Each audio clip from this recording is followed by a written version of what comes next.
CESCO ნაციონალური მოძრაობის მიერ გავრცელებულ ვიდეო მასალას ეხმაურება, სადაც სოფელ კოკის საარჩევნო უბანზე ხმის მიცემის პროცესია გადაღებული. თამარ ჟვანიას განცხადებით, ვიდეო მასალა უკვე გადაეგზავნა ზუგდიდის საოლქო კომისიას, რომელიც ფაქტს შეისწავლის და რეაგირებას მოახდენს. ნაციონალური მოძრაობის მტკიცებით, სოფელ კოკის ერთ-ერთ საარჩევნო უბანზე კომისიის წევრი ქართული ოცნების თბილისის მერობის კანდიდატის დავით ნარმანიას დედა იყო, რომელიც ოპოზიციის მტკიცებით ამორჩეველს მისთვის სასურველი კანდიდატისთვის ხმის მიცემას აიძულებდა. CESCO სამმართველოს განცხადებით, მისთვის უცნობია არის თუ არა კადრებში დაფიქსირებული ქალბატონი სწორედ ნარმანიას ოჯახის წევრი. თამარ ჟვანია მიიჩნევს, რომ დარღვევის დადასტურების შემთხვევაში არჩევნების შედეგებზე გავლენა ეს ვერ მოახდენს, თუმცა უბნის კომისიის წევრს ადმინისტრაციული პასუხისმგებლობა დაეკისრება.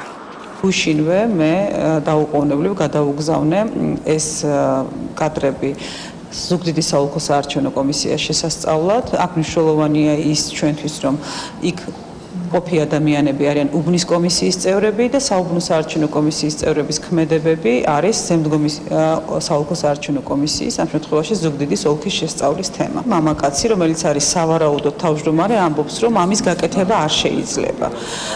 ამ შემთხვევაში რისი გაკეთება არ შეიძლებოდა, რა მოხდა იქ რეალურად, იყო აგიტაციის შემთხვევა, იყო თავისი ნებით ფარულობის გამჟღავნება თუ ასე შემდეგ, ამას ყველაფერს მოიკვლევს ზუგდიდის ოლქი.